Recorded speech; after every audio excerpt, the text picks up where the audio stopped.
নমস্কার, আপনারা দেখছেন ইন্ডিয়া 365 ডেজ নিউজ, সত্যের সাথে সাধারণের পাশে।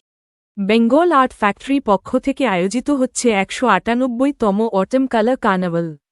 সারম্যান আলী মন্ডল, সুটাপা ব্রধান, সাটিয়েকি মজুমদার এর উপস্থিতিতে প্রদীপ প্রজ্বলনের মাধ্যমে এই চিত্র প্রদর্শনী শুভ সূচনা হয় 27 নভেম্বর রামকৃষ্ণা মিশন গোলপাকে। উক্ত প্রদর্শনীটিতে মোট 60টি পেন্টিং ও 2টি স্কাল্পচার নিয়ে এই চিত্র প্রদর্শনীটি সূচনা হয়, চলবে 30 নভেম্বর পর্যন্ত। দেখুন এই প্রতিবেদনটি।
আটানব্বইতম অটম কালার কার্নিভালস শুরু হচ্ছে আজ, অর্থাৎ 27 নভেম্বর, চলবে 30 নভেম্বর শনিবার পর্যন্ত রামকৃষ্ণ মিশন কালচারাল ইনস্টিটিউট গোল পার্কে।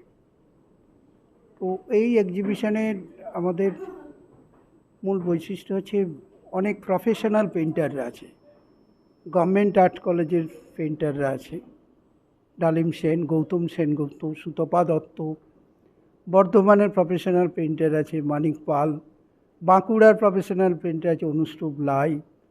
আমাদের কলকাতার আপকামিং পেইন্টারদের মধ্যে খুব ভালো কাজ করে জয়িতা বোস শ্রীবাস্তব, এদের ছবি আছে। তো অ্যাজ এ হোল এবং আরও অন্য যারা ছবি আছে খুব দৃষ্টি নান্দনিক এবং খুব সিগনিফিকেন্স। তো এখানে আমাদের মোট 60খানা পেন্টিং আছে। পেন্টিংগুলোর মধ্যে ইন্ডিয়ান পেন্টিং আছে, অ্যাবস্ট্রাক্ট পেন্টিং আছে, ল্যান্ডস্কেপ আছে, অয়েল পেন্টিং আছে, স্টোনের ওপর স্কাল্পচার আছে।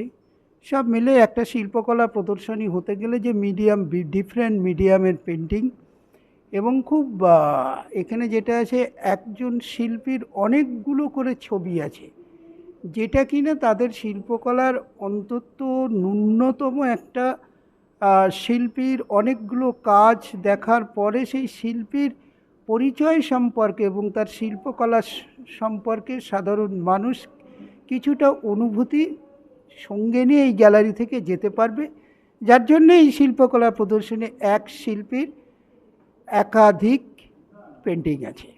তো এই এক্সিবিশনের আর একটা বৈশিষ্ট্য হচ্ছে কি, এখানে ডিফারেন্ট গ্যালারি অনুযায়ী ছবি ডিসপ্লে করা হয়েছে। এই গ্যালারির যেটা খুব বড় ছবি রিকোয়ারমেন্ট এই গ্যালারির নেই। তো আমরা চেষ্টা করেছি এই গ্যালারি যেটুকু ছবি চায় তার স্পেস যতটা আমরা দেওয়ার চেষ্টা করতে পেরেছি, এবং যে পেন্টারের ছবি যেখানেই ডিসপ্লে করলে সামঞ্জস্য হয় এবং সেটা গুরুত্বপূর্ণ শোভাবর্ধন পায়, আমরা সেইভাবে কিউরেটিং করার চেষ্টা করেছি। পুরোটা না পারলেও আমরা 80% সেই প্রথাটাকে মেনটেন করার চেষ্টা করেছি। বেঙ্গল আর্ট ফ্যাক্টরি 200তম exhibition, it is a double century. You are going to arrange the double century 200 art exhibition. We are very proud of this century, and at first it is the importance. 200 we going to reach according to blessing and cooperate with our painters. They reach 200 exhibition. It is not credit me or not credit Bengal Art Factory. Total credit artist and our corporate and our advisory committee. So one side congratulation, other side blessing, another side take their participating. We reach 200. We are going to reach 200 exhibition. We are very proud. We are very eager to arrange this exhibition. Exhibition will be start 28th January at ICCR Kolkata, Government of India. আমাদের এক্সিবিশনে painting সংখ্যা বেশি থাকবে, পেন্টারের সংখ্যা কম থাকবে। তার কারণ একটা পেন্টারের যদি 3টে 4টে 5টা ছবি না দেখে দর্শকদের বা ভিউয়ারদের মন ভরে না, এবং সেও মনের শান্তি পায় না যে আমি একটা এক্সিবিশন করলাম। This is the time. এক্সিবিশনের ভেরি কস্টলি। তো একটা এক্সিবিশন করে যদি একটা ভিউয়ারকে যদি 10 মিনিট ধরে রাখতে পারে, সেটাই সেই পেন্টারের সাফল্য, এবং সেটা আমাদেরও সাফল্য। তো দেখা যাক, আমরা চেষ্টা করছি এক্সিবিশনটাকে একটা ভালো এক্সিবিশন করার জন্য।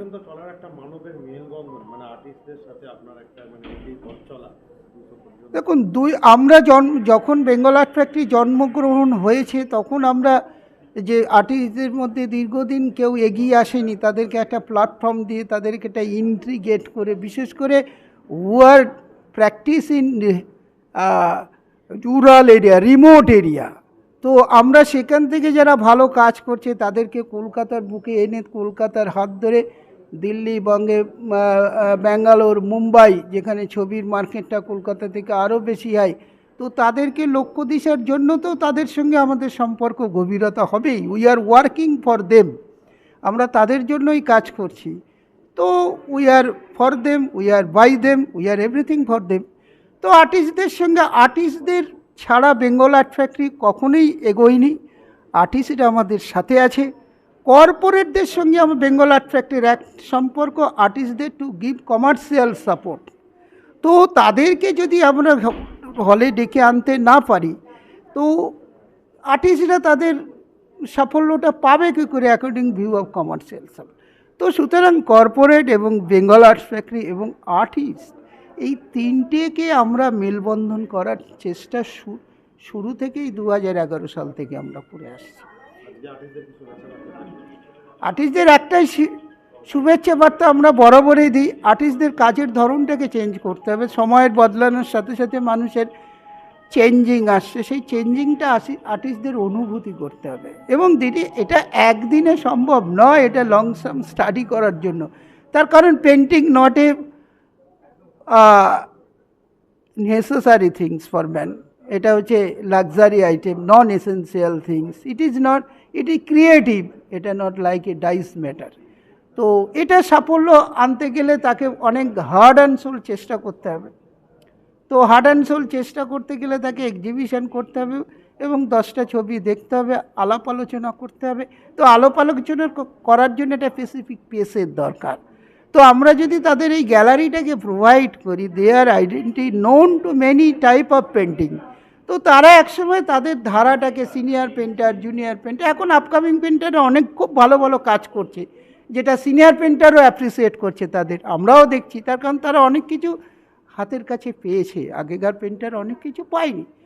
তো তার মাঝখান থেকে তো পেন্টারদের জীবনে, আর্টিস্টদের জীবনে গান, আপনার শিল্পকলা, সবটাই খুব একটা কঠিন সংগ্রাম আছে।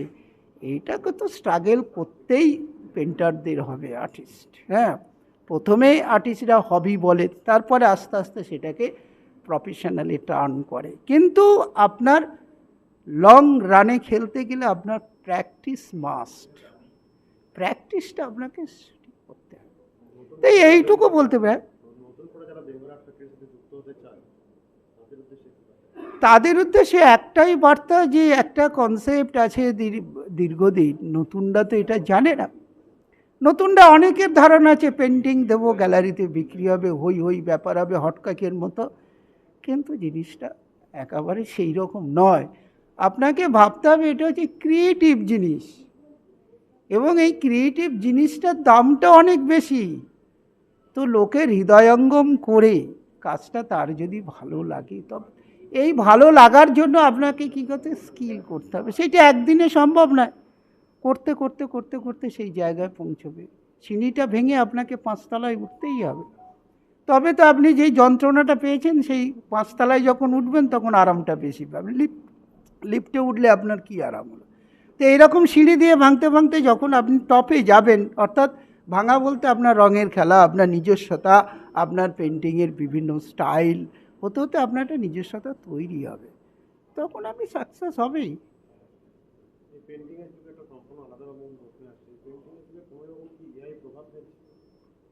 দেখুন, এআই আমাদের সামনে প্রচুর ডিজিটাল আছে, তা সেটাকে আমি নেব কেন? আমি যেটাকে বুঝবো। এআই তো আমার শিল্পকলাকে তৈরি করে দিতে পারবে না।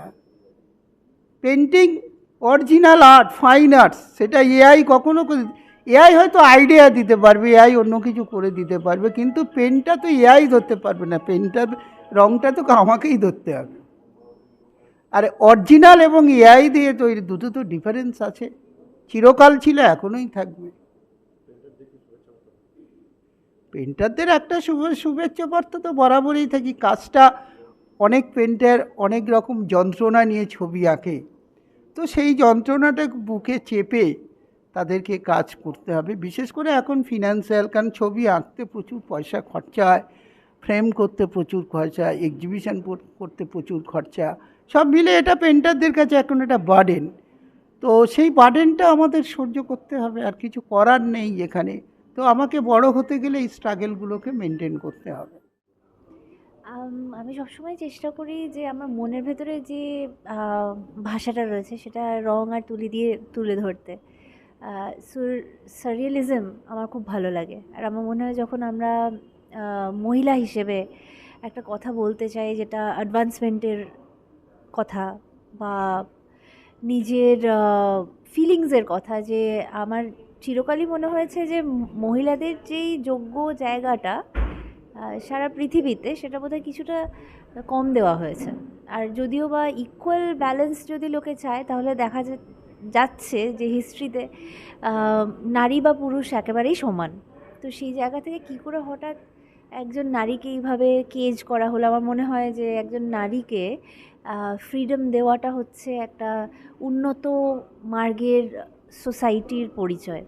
তো সেই কারণে আমার যে নারীরা, মানে আমার ক্যানভাসের মধ্যে যে নারীদেরকে দেখা গেছে, তারা অত্যন্ত লিবারেটেড এবং এম্পাওয়ার্ড, এবং তাদের নানা রকমের ক্ষমতা রয়েছে, তাদের ক্ষমতার কোনো শেষ নেই। সেই রকমই একজন নারীর কথা আমি আমার ক্যানভাসে বলেছি, এবং অফকোর্স আমি মা কালীকেও এঁকেছি, ওইদিকে আছে ছবিটি। আমার মনে হয় যে মা কালীর যে ছবিটি, সেটার মাধ্যমে আমি এই কথাই বলেছি যে মা কালীর হাতে যে খড়গ রয়েছে এবং হাতে যে ছিন্ন মস্তা রয়েছে, মানে ওই যে মাথাটাকে কেটে দিয়েছেন, সেটা একটা রাক্ষসের মাথা, সেটা আমরা সবাই জানি। কিন্তু এই ক্ষেত্রে এই রাক্ষসের মাথাটার মধ্যে আয়না দেওয়া রয়েছে, মানে কি নিজের মধ্যে যে অন্যায়, অবিচার, ভুল বোঝাবুঝি, পাপ, সেগুলোকে কেটে ফেলতে পারলে হয়তো এই যে নিজের যে লিবারেটেড সেলফটা, সেটা জেগে উঠবে। এবং যেটা আমাদের মনে হয় সবথেকে বেশি কম হচ্ছে এই যুগে, সেটা হচ্ছে ইম্যাজিনেশন নিয়েও আরেকটি ছবি এঁকেছি। ইম্যাজিনেশন যদি আমাদের কমে গেল, তাহলে আমাদের যে কোনো কাজের ক্ষেত্রে যা আমরা করতে চাইছি, সেটা যে কোনো ফিল্ডের কাজ হতে পারে, সব কিন্তু বন্ধ হয়ে যাবে। আর এখন সবথেকে কম আমাদের মনের ভেতরে জেগে উঠছে হলো সেই ইম্যাজিনেশনের রামধনুটা। আমার মনে হয় সেইটা যদি আমরা ফিরিয়ে আনতে পারি, তাহলে সব দিক থেকেই বোধহয় ওই যে লিবারেটেড যে মহিলার কথা বলছিলাম, তাকেও ইম্যাজিন করা সম্ভব হবে, আবার একটা খুব সুন্দর দেশ যেখানে সব কিছু মানে উন্নয়ন ঘটছে সব দিক থেকে, সেটাও চলে আসবে মাথার ভেতরে, এবং নানা আইডিয়াস আসবে। আমার মনে হয় ইম্যাজিন করতে পারলে আইডিয়াস আসবে, আর আইডিয়াস আসলে অনেক কিছু হবে। হ্যাঁ, এই 200তম নিয়ে বেশ কিছুদিন ধরেই আমাদের বিভিন্ন রকম পরিকল্পনা চলছে। কিঙ্কর কয়েকবার আমার সঙ্গে দেখাও করেছে। আমাদের আরও কয়েকজন আছেন, গৌতম বাবুর সঙ্গেও কথাবার্তা হয়েছে, প্লাস আজকে যারা আসলেন তাদের সঙ্গেও কথাবার্তা হবে। এবং ওর অনেকগুলো আমি এখনই ডিসক্লোজ করতে চাইছি না ওর কী কী পরিকল্পনা, সেটা আগাম ডিসক্লোজ করে দেওয়াটা ঠিক হবে না, কারণ পরিকল্পনাগুলো বাস্তবায়িত করাটাই বেশি দরকার। তার একটু টাইম যাক, আমরা বুঝতে পারবো যে এক্স্যাক্টলি ফান্ড কীরকম আসছে এবং কীভাবে পরিকল্পনাগুলোকে আমরা বাস্তবায়িত করতে পারি। তবে সবারই ইচ্ছা এটা একটা খুব সুন্দর অনুষ্ঠান হোক এবং কলকাতার বুকে একটা ইতিহাস রচনা করুক, আমরা সেটাই চাইব। এবং এই সাফল্যটাই আমার তরফ থেকে কিঙ্করকে বলা যে এগিয়ে চলো, আমরা সবার সঙ্গে। খুব ভালো লাগলো এই সংস্থা যে এত আর্টের ব্যাপারে সজাগ হয়ে সাধারণ ঘরের ছেলেমেয়েদেরকে শিক্ষা দিচ্ছেন, সেইটা আমি জেলা ওয়াইজেও করতে বললাম, সেই শিক্ষাটা দেওয়ার কথা বললাম। জেলা ভিত্তিকে যদি শিক্ষা দেয় তাহলে সবাই উপকৃত হবে, পশ্চিমবাংলার মানুষ, নতুন প্রজন্মের ছেলেমেয়েরা, এবং কর্মসংস্থানও হবে।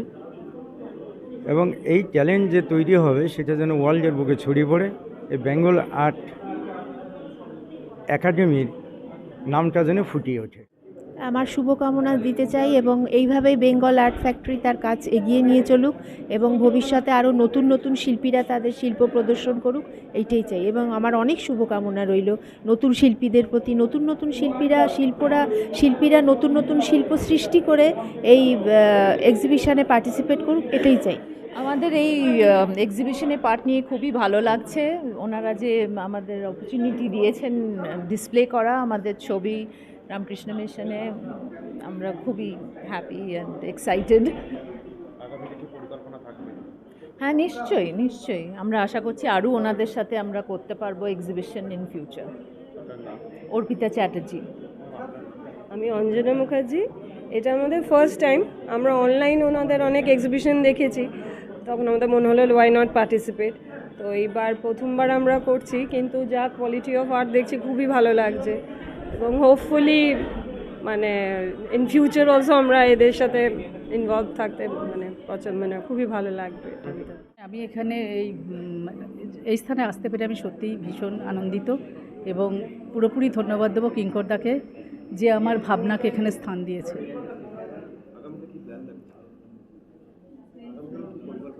হ্যাঁ আছে, আরও নিজেকে আরও ভালো অবস্থানে পৌঁছানোর এটাই আমার লক্ষ্য, আরও বেশি উন্নীত করা, আরও কাজ দেখা, এবং নিজেকে আরও ভালো জায়গায় নিয়ে যাওয়া আর কি। এই ছবি দুটো একটি বিবেকানন্দ এবং আইডেল লাইফ, এই ছবি দুটো আমি এখানে দিয়েছি। এই ছবি দুটো, একটা ছবি যেটা আইডেল লাইফ সম্পর্কে আমি একটু কিছু বলতে চাই। এই ছবিটার ভিতরে যে ইনার মিনিং, সেটা হচ্ছে যে মানুষের জীবনের আদর্শ কী করে হয়, কিভাবে আদর্শ জীবন তৈরি করা যায়, সেটাই আমি জানাচ্ছি। যে আমাদের যে বৃত্তি প্রবৃত্তি 6টা রিপু আছে, এই রিপুগুলো মানুষকে বিভিন্ন সময় ডুবিয়ে দিতে চায়। এইখান থেকে মানুষকে বাঁচতে গেলে সচেতনভাবে তার রিপু দমন করে জীবনে চলার পথে যেমন জীবনতরী যেভাবে এগিয়ে নিয়ে যেতে হয় সেইভাবে নিয়ে যেতে হবে। তার সঙ্গে মানুষের যে দুটো গুণ, 3টে গুণ আছে, সত্ত্বগুণ, তমগুণ, রজগুণ। এখানে আমার দেখা যাচ্ছে যে এটা সত্ত্বগুণ, তমগুণ এবং রজগুণ, এই 3টে গুণ বিভিন্ন রকম বিভিন্ন প্রভাব পড়ে মানুষের ক্ষতি হতে পারে। যদি সত্ত্বগুণের প্রভাব থাকে তাহলে তার সুন্দর জীবন, ফুলের জীবন তৈরি হতে পারে। আর তমগুণ এবং রজগুণ যদি মানুষের উপরে প্রভাব পড়ে তাহলে তার জীবন কাঁটাময় হয়ে যেতে পারে। মানুষের জীবনের এই সাধনাটা দরকার। সে তার বৃত্তি প্রবৃত্তিকে কন্ট্রোল করে সে যদি সাধনা করে, তার কুলকুণ্ডলী জাগরণ করে সাত্ত্বিক স্বভাব নিয়ে সে যদি এগিয়ে চলে, তাহলে তার যে শান্তি মানুষ বজায় রাখতে পারবে। তা এই ছবিটার মধ্যে দিয়ে আইডেল আদর্শ হচ্ছে যে জীবনে বেঁচে থাকতে গেলে এই রিপু এবং বৃত্তি প্রবৃত্তিগুলো কন্ট্রোল করে জীবন সততার মধ্যে দিয়ে জীবনটাকে একটা শান্তি বজায় রাখতে হবে। এই ছবিটার মধ্যে দিয়ে আমি এটাই বোঝাতে চেয়েছি। এই ছবিটা যদি মানুষ তার প্রতি মুহূর্তে তার জীবনের সাধনা হয়, তাহলে সে নিজে কন্ট্রোল করতে পারবে নিজেকে। একটা ছবি মানুষের জীবনের আদর্শ যে হতে পারে, এইটুকু আমি এই ছবিটার মধ্যে দিয়ে জানাতে চেয়েছি। আমার নাম মানিক পাল।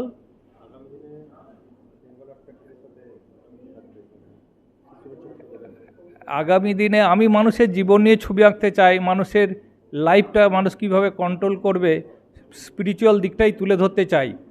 কারণ স্পিরিচুয়াল দিকটা মানুষ সব সময় সচেতন থাকে না, কিভাবে আমরা তো বেঁচে আছি স্পিরিচুয়াল থেকেই এসেছি, সেইটাকে তুলে ধরাই আমার আসল ছবির উদ্দেশ্য।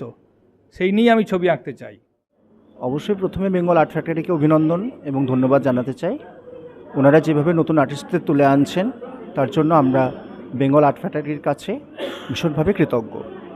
আর এখানে আমার যে 4টে পেন্টিং ডিসপ্লেড হচ্ছে, এখানে এখন যেগুলো আমার ব্যাকগ্রাউন্ডে দেখতে পাওয়া যাচ্ছে, সেগুলোতে আমি মেনলি ফেমিনিজমকে ধরার চেষ্টা করেছি। কিন্তু ফেমিনিজম বলতে এখানে তথাকথিত ফেমিনিজম নয়, post feminism.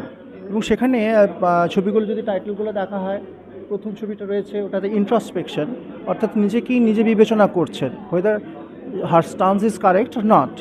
On the other hand, in this picture, টাইটেলটা দিয়েছে স্কারলেট। স্কারলেট দেওয়ার একটা বিষয় থাকছে কি না, আমরা স্কারলেট লেটার সম্পর্কে মোটামুটি সবাই কম বেশি জানি। সেখানে ফেমিনিস্ট পয়েন্ট অফ ভিউ থেকে যদি আমরা দেখি, তাহলে এখানে অ্যাডাল্টারিকে সিম্বলাইজ করছে দেখা যেতে পারে। এখানে রেড গ্লাসেস যেগুলো আছে, সেগুলোকে আমরা entering into the world of you may say adulthood, and therefore these may symbolize menstruation. On the other hand, আমি আরেকটা বিষয় যোগ করতে চাই, যখন পুরুষের কামনা বাসনা শিকার হয় কোনো নারী, তখনও সেখানে রক্ত থাকে। আমরা ফ্লেশ থেকে এসেছি, ব্লাড নিয়ে থেকেছি, আবার সেখানেই ফিরে যাচ্ছি, কিন্তু সেটা বর্বরতা নাকি এগিয়ে যাওয়া, একটা কোয়েশ্চেন মার্কের মধ্যে আমি রাখার চেষ্টা করেছি। অন দ্য আদার হ্যান্ড, এই পেন্টিংটা যেটা দেখতে পাচ্ছেন, সরি, এই পেন্টিংটায় এখানে আমি দিয়েছি ব্লাড। ওকে, এখানে যেটা করতে চাইছি সেটা হচ্ছে ব্লাড বলতে কি, জিনিসগুলো যেন অস্পষ্ট হয়ে আসছে, একজনকার আইডেন্টিটিও নিজের কাছে যেন অস্পষ্ট হয়ে আসছে, কিংবা সোসাইটিটা যে ব্ল্যাক একটা ওয়ার্ল্ডের মধ্যে ঢুকে যাচ্ছে, বা আমাদের রুচির যে অবলম্বন ঘটছে, তার শিকার যে নারীদেরকে হতে হচ্ছে, এই জায়গাটাতে আমি রাখতে চেয়েছি। এবং প্রজাপতি আর তার সাথে মেয়ে, এদেরকে দুটো ন্যাচারাল বিউটি হিসাবে আমি রেখেছি, এবং তাদের যে মোলেস্টেশনটা হচ্ছে সেটা এখানে দেখানো আমার হয়েছে। আর লাস্ট যে এখানে চতুর্থ পেন্টিংটা রয়েছে, সেটার ইমার্জেন্স বলতে আমি যেটা বোঝাতে চাইছি সেটা হচ্ছে, আমাদের ইন জেনারেল